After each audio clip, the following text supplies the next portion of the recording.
Okay. So here we are. What's up, everybody? We got Rob from Fuel Rock Club and Sam Dabb from LePUB. Thank you so much, guys, for joining us. Really appreciate your time. How have you been over lockdown? All right, yeah. I think the worst thing is it's just we have no idea how long it's going to last, And I think those are. I think back to those halcyon sunlit days of last year, wasn't it? Where we were all enjoying being in the garden and doing all these sorts of fun garden projects. But now with the snow on the ground, it's a lot different, isn't it? Yeah. Same with you, Sam. How are you coping as well at the moment? Yeah, it's like Rob said, it's just the uncertainty of when we can open. I mean, we've done a lot of work in the venue. We've put some new floors down. We've done a lot of painting. And I just keep going in now and looking at it and thinking, when can people see it? I've worked really hard. I want people to see it. So it's I guess waiting game. I guess because all the lockdown stages, I guess this is our third one now. So was it a case of, okay, you had the first lockdown, you thought, right, this is an opportunity to get the things I needed to do beforehand, like you said, painting and all that. And then it was a case of lockdown 2 came in. It was like, right, we're still closed. Then lockdown 3, shit, we're still closed. I mean, that's how it's been, right? There's an element to that. I mean, sorry, Sam. It's like if there's one positive is the fact that most of us venues, us and Sam and everyone, it will never be closed for this long again. So hopefully, we'll never have a chance to do sort of decent projects, isn't it, Sam? Yeah, I mean, lockdown 1, we built a recording studio in the basement. Lockdown 2, we did a lot of painting. Lockdown 3, we've had new floors. It's difficult, but yeah, it's all stuff we never would have got a chance to do because with the cultural recovery funding, it's great, all the rent's paid. So you haven't got to panic about how am I paying the rent, which is when you were open and trading without funding, you couldn't afford to close for 2 weeks because then you wouldn't make the rent that quarter. And it is, I'd much rather have been open, but you've got to find the silver linings where you can and adapt where you can and take the positives. Otherwise, you'll just lose your mind. So yeah, I think Sam and Fuel and LePUB are similar in that. The other thing is that our customers really rely on us. It's like, I mean, there's so many people that come to our place, and I'm sure the same is with Sam, who come on their own. And the club is the venue's their entire social life, and we do sort of worry about those guys, to be honest. Yeah, I mean, That's a great point. We've been to both your clubs, whether it was years ago or even right up to recent. So I know exactly what you're on about. The amount of people we've met, even whether you're in a band or you've just come socially to watch a band or you've just come on a night out, there are a lot of people who go on your own. So that's a great point, like you were saying, Shane. That's you don't think about that, do you? They've lost that aspect of their life, The one thing I really think about as well, and I know it's a bit of a tangent, but a lot of people meet their life partners in venues, and there will be probably around 18 months now where that's not been possible, because even when we were open in the summer, you weren't allowed to mix tables, you weren't allowed to mingle. You're not going to bump into the love of your life at the bar, which has happened many, many times, both in Fuel and LePUB. I know people that have got married and had kids, and their kids are now drinking in LePUB. And, there's a whole 18-month gap now where people have just been stuck at home, maybe on Tinder, maybe not bothering. But there's going to be a massive, gap in healthy relationships, I think. Wow, that's a great point. Socially and mentally, that's a huge point. Never thought of it that way. It is the go-to place, isn't it? It's like meeting your family, meeting your friends. Yep. Wow, insane. So, Sam, let's start with you. So, when did all this start for you? When did you become a part of LePUB and promoting? Oh God! How old are you, Sam? How old are you? 44. I walked into LePUB 2 weeks before my 18th birthday to book the place for my 18th birthday, and decided that was it. That's what I wanted to do. I begged for a job. They wouldn't give me one because I partied too hard, and I was told there was absolutely no way I was being trusted with the alcohol behind the bar, which is quite ironic now considering it's all mine. And then, it was the Christmas. I think I was 20, so 18 months later, the Christmas, they finally persuaded them to give me a job because they were so short-staffed. I was specifically told, this is for Christmas only, you are temp staff. And now, 24 years later, I'm still here. So, Say which Christmas did they? All the Christmases. and all the bits in between. So when did you become like the from a bar? Was it just behind the bar starting off? Then was it? Yeah, I was a barmaid, So and then I think the manager, he left, and I became assistant manager, and then that manager left, and I became the manager. And I think that's when I decided, because we were always doing local bands on a Thursday, and it really bothered me that the venue was sat empty the other 6 days a week. What are we doing? So the first thing I did as manager was reach out to a couple of promoters and say, look, we've got a venue and we want to use it. And that's when we started doing touring bands 7 days a week and becoming more of a staple on the touring circuit rather than just a pub that puts on local gigs. I love that. Any band that you've gone, wow, we've got them? Any band that sort of made you shocked, like, wow, we've pulled them? There's so many this year. Well, last year we were supposed to have so many amazing gigs. Like I keep saying it, but last year was our year in terms of attracting artists that we really wanted. We had Jesse Malin coming over from the States. We had Dick Valentine, Electric Six. The Bell Rays were coming back, and it was just last year was supposed to be our year, and yeah. But most of those things have been rescheduled, so maybe this year will be our year, or next year we'll have our year. 1 year, it'll happen. And you've had acts like, God, most of the Welsh scene have gone through LePUB. Everyone knows that. But you've had like Frank Carter there as well, because I know I came down that night, and so that was special. It's an incredible venue. Like, I haven't been there for a while. Is it still like with the steps at the top, with the stages more down the bottom, if that makes sense? You're more. No, we moved. We actually moved venues 3 years ago. We are now in a 200 cap venue that does theatre, arts, vegan food, outdoor space out the front. We've expanded the top 3 floors as well to get a roof garden, artist studios, more recording studios, things like that up there. It's a massive 5-year plan now. Wow, so, that's incredible, Sam. Yeah, it's been a journey. That's amazing. That's amazing. See, a lot of people might not know that as well, which is brilliant. Because especially people early on in the music industry or people who used to play LePUB, they always remember the smaller version of LePUB. Yeah. You know what I mean? Especially when it was like with TJs, etc. in Newport. I think that's one of the reasons we wanted to upsize, was because obviously we've lost TJs. Yeah. So Newport needed a bigger venue. We didn't, when we were the small venue that supported the big venue, it was fine and it was wonderful and we had an amazing time. But once Newport lost that bigger venue, the whole scene seemed to suffer. So we wanted to step up, and we worked really closely with McCann's Rock and Ale a couple of doors up, because she's got an 80 cap venue in the basement now. So although we're nowhere near as big as TJ's was, we're trying to foster that many venues of many sizes in a city relationship and all work together to bring a scene back to Newport, because being one venue in a city, it's unhealthy. Nobody wants to drink and play in the same venue every time they go out. So it's important to work with other venues and make sure they're thriving too. Love that. I absolutely love that. Rob, let's come to you, bud. So when did this start for Rob? Well, I started off as a DJ way back in. I'm 49. I'm 50 this year, so I started off DJing in a club in Cardiff. Growing up, my parents. I've got 3 older brothers and an older sister. Yeah. So there was always music in my house. I mean, I go to my mother's now, and she's always got the bloody radio on non-stop. But that means you get a huge influx of music. So started DJing, pinched on my brothers and sisters' records. Then got a job in the Philharmonic in Cardiff. Yeah. And I stayed there for 18 years, incredibly. And then carried on DJing, and then there was Bogey's club night in Cardiff. Do you remember? Yeah. I went to see Tom, the owner, bless him, one night on a night out, and I said, give me a job DJing, Tom. He said, yeah, no worries, I'll ring you back. He never did, so I decided I'll start my own one. So I started a club night in the Riverside Hotel across from the stadium. Then we moved to a bigger venue in Guildhall Place.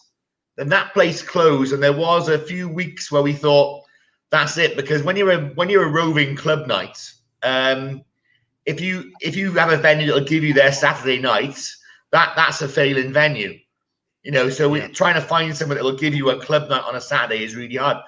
So we went for a night out in the full moon next door one day, and then we we left the full moon, and then some girl gave us a flyer to come into this dodgy cocktail bar next door.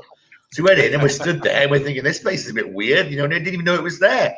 And then my mate Julian Birch turned to me, he said, dude, he said, I think this is the place.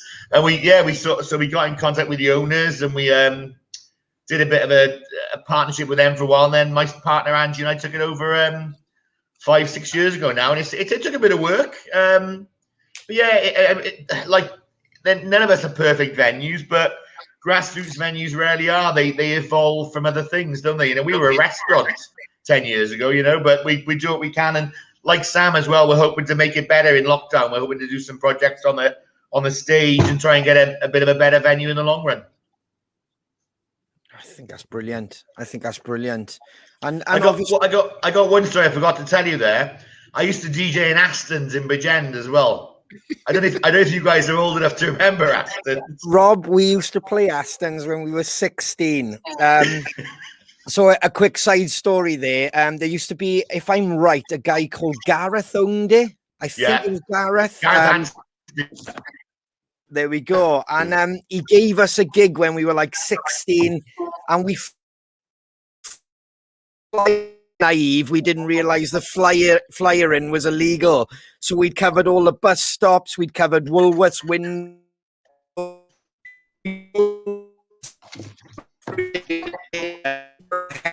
giving us a bollocking. But we'd managed to sell out the night, so he was well happy with that, So yeah, brilliant venue. I did one Sunday night there. We had a band in before me playing Rage Against the Machine covers, and I think it was Jeff Killed John. Yeah. And so I always like to tell Padge that technically he opened for me. Well, I'm pretty sure we would have probably done the same, mate, because Jeff Killed John used to play there one week, and then we would do the next week. So I loved it. I loved it. I loved the nights. I used to, where the DJ stand was next to the window. You would watch fights close up. There'd be someone fighting the other side of the window. It was like like an awful film you couldn't stop watching. So sounds like Newport. Yeah. Well, this is why it was a kebab shop, like literally next door. So like everyone would accumulate there, and then they would just these fights would kick off because everyone's just pissed, standing up against the window, waiting for their meat, and fights would just break out. And then you'd look. I remember Shiner doing that on stage, like tap me on the shoulder, look at that. Yeah, I remember that. Or you'd see Gavin Henson stumble past paralytic, This is why we wanted to do this episode, because being Bridgend boys, we grew up with jam nights, and there was venues like Trumps, which used to be in where Witherspoons is now. Then it was the football club. For anybody who travelled to Bridgend, there was like a football club, and that's where your Jeff Killed Johns, even the Prophets and people like that played there back in the day. And then as we started hanging around with older boys, because we were like 15, 16 at the time, we started going to Newport, and that's how we stumbled across your TJs. And then when you get a bit older, LePUB, and then there was Newport, City. What was the bigger venue? It was like a hall. NCLA. NCLA. Newport City Live Arena. That's now the Neon. So yeah. That's it. And then we would be venturing into Cardiff, and that's when we discovered our Club Eva Bar, because you'd have the many floors and stuff. And then obviously we wanted to do this episode because a lot of those venues are not here. And it's so important, not just because of COVID. When we do come out of this, I think we're going to get the message across all through this episode of you have to get out and support those grassroots venues. They are, for us, Rob, we started in the Half Moon with those damn Crows. We played next door to you. We did just a little gig for our mate. And then that evolved to play in your venue then. And then obviously being able to sell out your venue. And then that's how it starts. Do you know what I mean? You build our following.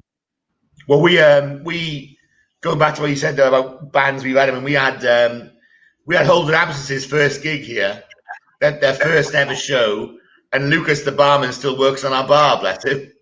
And then we had Venom Prison's second ever show, which was quite good. And again, they were just tiny little shows where hopefully, and the same with you guys. You know, you keep on plugging away. It's a friend, Mark David, the Music Venues Trust, that Sam and I spend a lot of time with.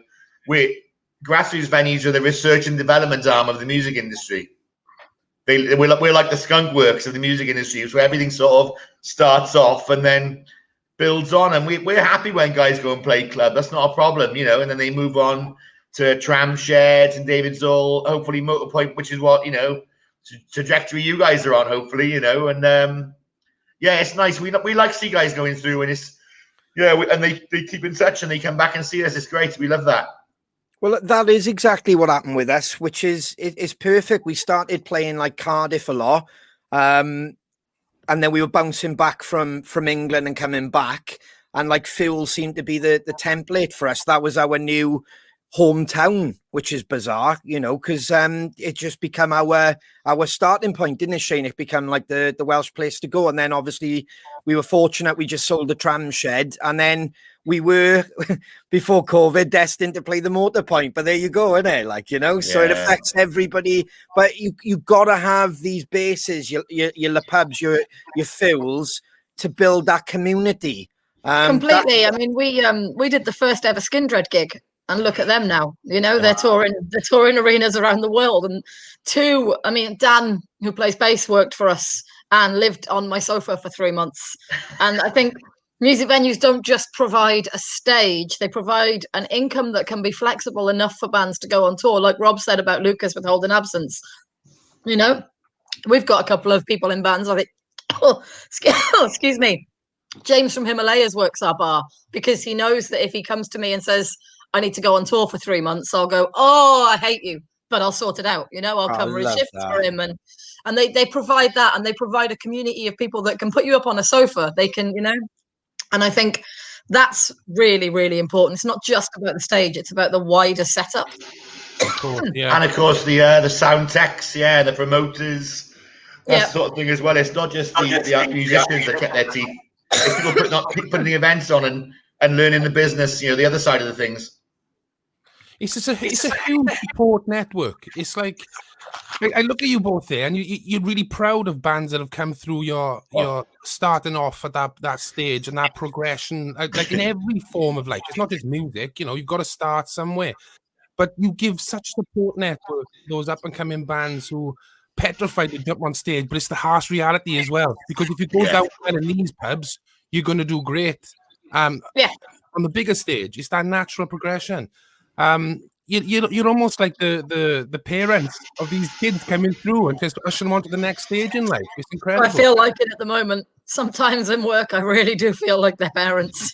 Well, it was for me, Sam, because when I think it was like early 2006, 2007, 2008, something around that time, when it was the whole you had that kind of pocket of the blackout and the guns and it was all that Welsh kids in glass houses and stuff. We were always going to LePUB and other venues like that as well, because that was kind of the go-to. The scene was strong. It was building. So you are right. And that was where you did meet more friends. Like I said, being a Bridgetton boy, you know, traveling to Newport, for example, and finding new buddies down there, it was vital. Like, and then coming to Rob's place, the amount of times I've been at Rob's and had a beer without even playing a gig, just because I know, you know, I think even before COVID, wasn't it, Shane? We'd always go down Cardiff on a Saturday, whether it be with Moose and people like that, and you'd always end up at Rob's having a beer. Like, you know, it was, let's just go over the field. Why are we here? Let's just go over the field. It's more comfortable. Well, I met Moose and Padge for the second because they couldn't get into Welsh Club. They were queuing for club, and one of them may have been a bit drunk, so they were turned away. So I dragged him in. Yeah, we got chatting away, and I think that was it was Moose was involved. I think it was the original lineup, because Jay then said to our old business partner Julie, she said, "What do you do then?" He said, "Oh, I play bass and I shout a lot." I go, "Ruh." That was it. Yeah. So and we kept in touch with them, and then things moved on, and then of course Jamie Mathias was our barman, and he joined the band, and I can't. You guys, you know, saying that they're such a good bunch of guys, like Padge and and Moose. It's Yeah. weird. I count them as friends now. It's really nice. Did I'll ask the question to Sam, but I'll come to you now, Rob. But when you see these bands, like you just mentioned Skindred there, Sam, like did you, when you first saw them, did you think, wow, they got something special? Or was it a case of, nah, they need some work? Did you see?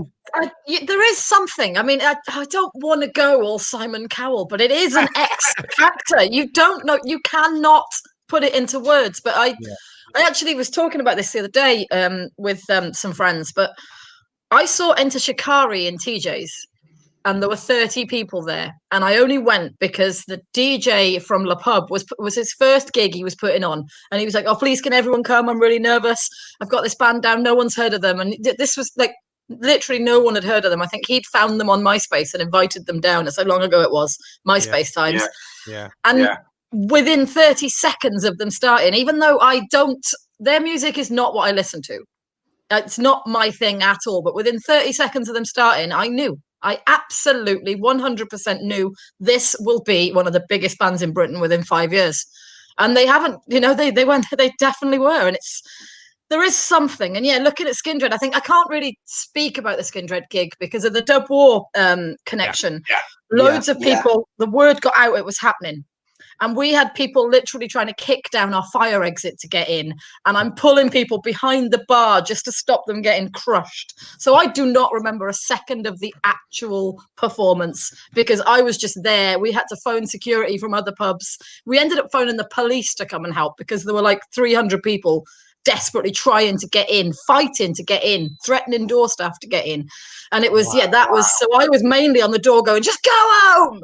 So I can't really talk about that performance in particular, but yeah, there is definitely a moment, and you can tell there is something. I mean, I've been shocked where I've seen bands and I've thought, yeah, they're okay, and then they've gone on to be massive, and I've thought, oh, I didn't see that.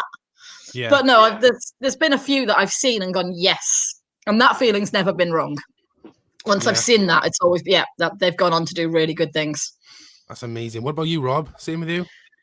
Well, I mean, our sort of favourite sons are Holding Absence at the moment, and Holding Absence came about as there was a group of bands, Falling with Style, Glass Giants, that little era, and they sort of ended up moving into each other's bands. But I hope he doesn't watch this. But the thing is, Lucas Woodland is such a good singer and such a good sort of front man that Lucas was going to make it somehow, whichever band it would be with. And also was James on bass, James Evans. I mean, I know James has just left them, but that boy is so driven, with whatever he does, and so passionate, and he's just carried on doing it. And I hope James and the Cold Gun takes off because he's he's very passionate. But yeah, you do see like Lucas is great. He was going to make it. Venom Prison was just mental. Venom. I know Venom Prison came from Brutality Will Prevail. They left bands to film that, and seeing Larissa in a stage full of in front of some loads of crazy death metal fans, and she just owns it. So yeah, you do. I mean, bands just start off here, and you think, they can do it, and long may it continue. And of course, it must have been a highlight for you, Rob, when you were visited by your hero. Because I have to mention that because it was just delightful to know that because obviously a trooper behind us there, in the background. And when I used to come to your bar, I knew we're a massive fan of Iron Maiden. You were, and when I met you, and I know like you travel all around to meet Iron Maiden. So, what was it like when old Bruce just rocks up and? Well, I tell people I've stopped counting gigs now. I just count countries. I'm on 20 countries at the moment. Wow. And I had this year we had Israel, Poland, and Italy booked, but COVID put paid to that, which is a bit of a shame. But no, well, the long story is there's a guy called Paul Jones that used to be the Red Dragon FM rock DJ. Yeah. Way back, and he was DJing, but in the old bogies. Now Paul ended up being a pilot. He's an airline pilot, and he interviewed Bruce a few times. Then he met him as a pilot. They became friends. And they set this airline company up in Cardiff called Cardiff Aviation, which services planes up at Bruce Airport. So that's the beginning of that story. So then, Wales, I might be bringing problems. So we opened the club at midday on a rugby day, Wales, England. There's 4 people in the club. One of them is Bruce Dickinson. And I'm just totally freaking out because really weird. He's there in a pair of dodgy jeans, an old England rugby shirt, and an anorak. He's totally the most unrock bloke you ever meet. So he's there, and Angie, my partner, she's going, go and see him now. Go and say hello to him. Go and see him. I said, I can't. She's like, do it now. And we had a chat, and he was lovely. He just stood at the bar. It was packed out with rugby fans, and hardly anyone recognised him. And there were people sort of like, I'd be serving pints of Trooper to people, and then pointing to my right, and they do a proper like double take as this guy stood next to him. And then so that was the first time. And then I was over at a maiden gig in Barcelona. And we managed to get backstage. And so I'm walking to the backstage area, and Bruce is coming towards me. And I said, oh, hey, Bruce, how you doing? He said, hello. He said, how's the bar? And I was like, he just remembers. He knows me from the bar. So then he said, oh, well, next time when we get the new beer in, red and black, so give me a shout. He said, and I'll come in and I'll pour a pint. So then that happened when Shapes played club. Bruce was there then. And I said to him, I said, Bruce, do you want me to cordon off an area? He said, who for? He said, I'm not fucking Kim Kardashian. And he just stood there and got drunk with everyone. It was mental. And then he walked off down the street. He's the most unpretentious rock star ever. He really is very strange. I don't think we'll see his like again because the guy just doesn't care. But yeah, it was a big moment, and it's it freaks me out that my hero knows who I am, Ron. It's really weird, I love that. Man. Incredible. Just to drop in there, Rob knows this because I always find it quite funny. Blaze Bailey was my babysitter, and I think that's potentially why. That's amazing, Sam. Yeah, Blaze Bailey, Bailey Cook, as he is originally. His mum, Pat Cook, is best friends with my mum. And when I was growing up, I used to get dumped at Bailey's house, and I used to just cry because all he wants to do is play drums. And he used to hurt my ears when I was playing Lego. So yeah, that's my beginning. I did 3 albums with Blaze. He was doing this trilogy of albums, and he wanted like a War of the Worlds theme. So he wanted a villain to the voiceover. He said to my mate Richard, he said, Rich, you'll do the voiceover, won't you? And Richard was like, no, but I know a man who can. So I did the voiceovers for him. And it was we went to Sweden to do the album in full at Husqvarna Rock and Metal. So yeah, it was good. So it's just funny, and it's just funny knowing Blaze and knowing that he babysat young Sam Dabb. He played TJs with the Blaze Bailey Experience, and there's all these men like desperate to meet him. He's their hero. They love him, and he just he's such a polite guy. He shook everyone's hands, and then he got to me and he said, all right, Sam, how's your mum?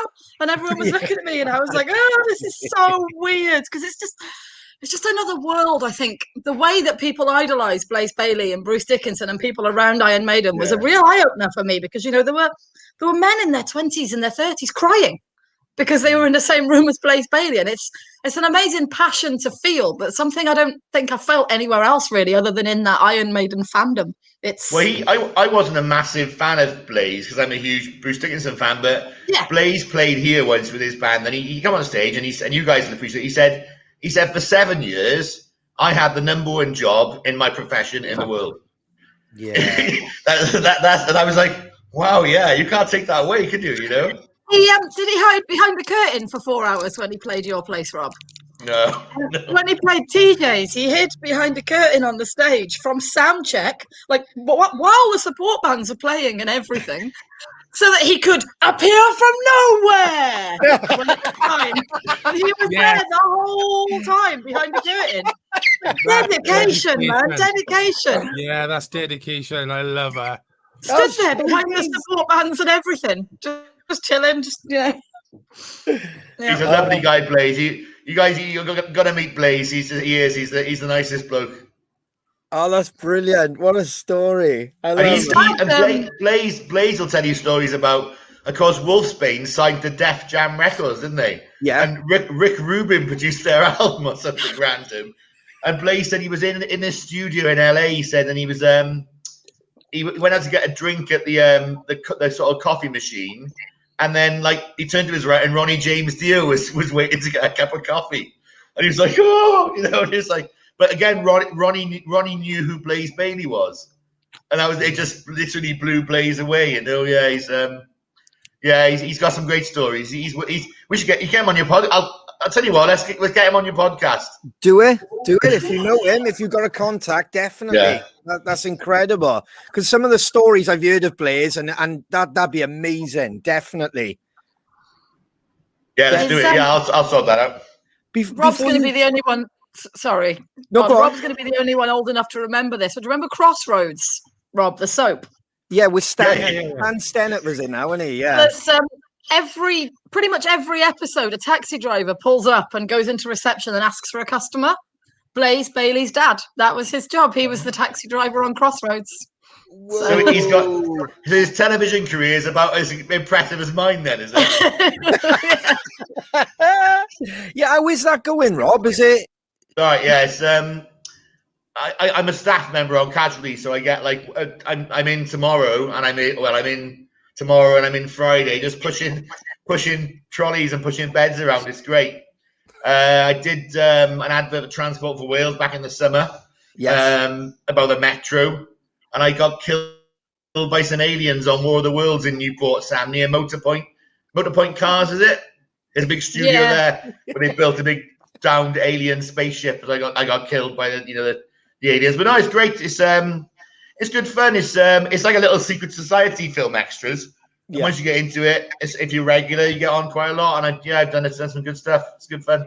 Is it anything like the Ricky Gervais sitcom, like, or is it massively? Yeah, absolutely, massively.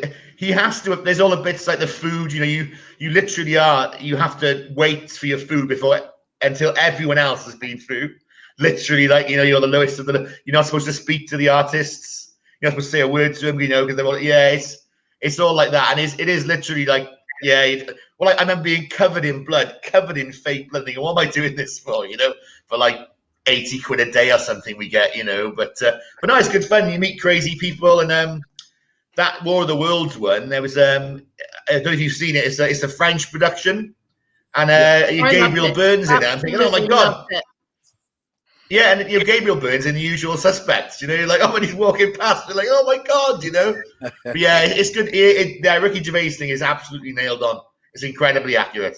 Yeah, I've heard stories. There's a couple of people have come along, and they'll tell funny stories of like somebody overacting their extra part and has been pulled up with it, like, hang on now, tone it down or whatever. And I just always wondered. I always like to ask that question because obviously he must have done his research and he must have got those skits from somewhere, like, you know what I mean? So my girlfriend takes a mick because I'm a porter, and she's like, look at you, I do this lazy walk.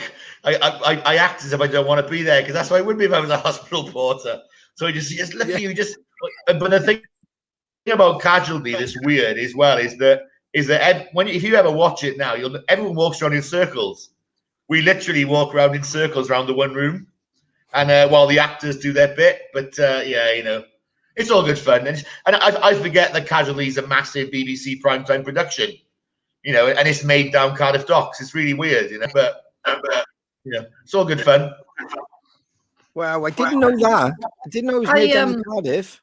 They film in Newport quite a lot, and there was this going back, 15, 20 years ago now, but they were filming a Christmas episode outside the market in Newport, which is really close to the Murringer, which was the pub I drank in a lot and still do.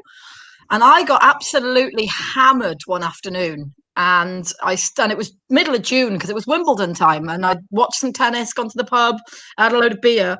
And I stumbled into the middle of a shoot for a Casualty Christmas. And I had no idea what the hell was going on. Just kept walking. And then I suddenly heard, cats! Because what the hell is Christmas? Yeah, just literally just wandered into the middle of their take, got asked to, can you back behind the barriers? I didn't even see any barriers, just stumbled on along. It's very, very strange. And a lot of things, Sherlock filmed in Newport as well. A lot of things are filmed in Cardiff and Newport that you just wouldn't know. Yeah, I've done Sherlock, yeah. I was electrician on Sherlock. And it's funny then, because then I've done that. in walks, you know, for the time, for me, it was like in walks Bilbo Baggins and Smaug. You know, it was like, oh my God, you know. But I did Fury, the World War II film with Brad Pitt. Mm-hmm. So that was quite cool. But I've got a great story I forgot just then. It'll come to me in a minute. Either it was Casualty or something. It'll come to me. Oh no, Doctor Who, yeah. So Casualty down the bay is in one studio. Popular comes in the next studio, and Doctor Who's in the next studio. Jeez. It literally is. So you go through this doorway, and there's all this plywood sets and everything, and you look through this archway, and there's the TARDIS, and you're like, oh my God, I'm in the TARDIS. But I don't always tell people this, but I was. Do you know what my role on Doctor Who was? No. Go on. Sam, you know this one, Sam. I was Matt Lucas's body double.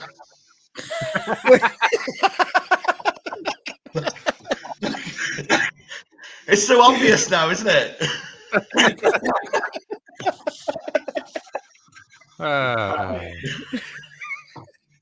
That's a proud moment there, Rob. I'll do anything for the money. I'm not proud. Before you guys go, Sam, you touched on it earlier that you're doing vegan food, etc. We'll go to both of you individually. So Sam, you're still open at the moment, doing takeaways. Saturday nights only. We've got collection and delivery of vegan food. So we also decided we had massive windows. So we've turned them into an art gallery, and we've got loads of local graffiti artists to just chuck their art in our window, because people are wandering past on their daily exercise, and let's give them something to look at. Let's give these artists some exposure. It's working really, really well. It's like a great big gallery at the moment, the whole pub. Oh, that's fantastic. I love that. Before we ask Rob, is that something that's come during the pandemic with the food and everything, or was that before and you've just had to like evolve it? Or we were already doing food. Okay. We've been doing food since we moved, because there was a kitchen there, and I was like, well, nowhere else in Newport does vegan food. Let's set up and offer that service. We do vegan junk food. Apparently it's really nice. I cook it, so I can't judge it, but we get a lot of good reviews. So and then the art and the theatre and things, that's something I really wanted to move into. And one of the reasons we moved was because I think the more, like, I work for Music Venue Trust Wales, well, for Music Venue Trust as their Welsh coordinator, and grassroots music venues are not making enough money to survive. They're not. We are all getting into debt. I will put my hands up and say that we had bailiffs at the old pub. I know Rob's had problems with money. Every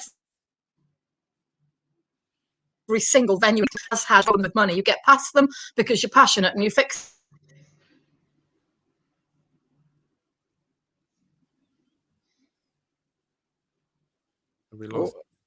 We've lost you a minute, Sam. Lost you a minute. Oh, that's a shame. It was a great point. Yeah, we'll let back on that now. We'll definitely. I think what Sam's saying is important as well. Is that I was going to say earlier, you can't run these clubs unless you want to do it. You can't fake running a grassroots music venue, because otherwise we could go and just close the doors. Sam could turn her place into a disco or a wine bar, no problem at all. You know, and make far more money. We could turn this place into a cocktail bar and probably make far more money. We do it. Someone said to me once, where did you buy all the stuff on your walls? So I'm like, it's all mine. You know, it's because stuff that was on my bedroom walls. You know, it's you do this because you want to do it, and otherwise I'll just go and play, I don't know, the Fenger Boys in a nightclub somewhere, which I do as well anyway. No, I love that. Sam, we got you back by there. Love you. Were in such a great point. Sorry, cats ran across the screen. It's all right. That's like Dave, our guitarist. That is. Internet's down. Cats are fighting. But no, what I was going to say is that it's really important to diversify, and the more you can offer, the more you're going to get a support. Like, my passion is grassroots music. My passion is supporting bands when they start out, and I enjoy theatre and I enjoy art. And if I can bring an element of the punk aspect and the grassroots aspect to theatre and art as well, then I think maybe we can make those art forms more accessible, because they are really important art forms. But on a council estate, and you know, people people who go to theatres where I come from, they're the posh toffs, and that shouldn't be a barrier that's there. And I think what I really want to do is break down, but it's just not. You know, these barriers are in place for some reason.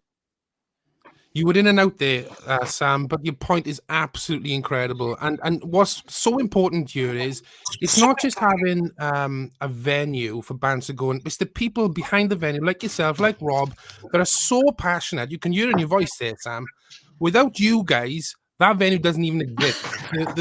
It doesn't grow into anything. It's just somewhere to make money. You both said you could set up something and make more money. Cocktail bars, making more, I don't know, better for everyone. You're sticking with it because you love it, and that just shows then, because all those bands that come through your doors go on to bigger things. Why? Because you set it up. You set up those foundations. Absolutely incredible. I can't thank you enough, guys, for joining us today. It's been absolutely immense. Thank you so much, for having Rob, me. Sam.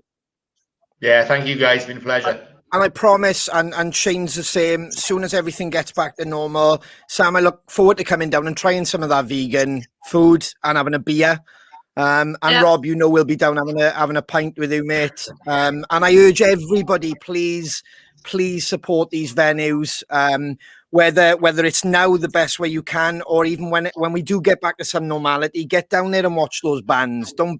Don't let them play to 5 people or 10 people. Just get down there. If you're not doing anything on a Tuesday, Wednesday, Thursday, Friday, whatever, just get out and start living. Get out there and do it, because it's not just the bands. I guarantee you'll have a good time, because these guys set up having a good night. It's not just about the music. It's the people that come to these venues. It's a great community, great family. You will not regret it. Go and support these venues as well as bands. It's an amazing night. Thank you so much for joining us, guys. Thank you. Thank you, guys.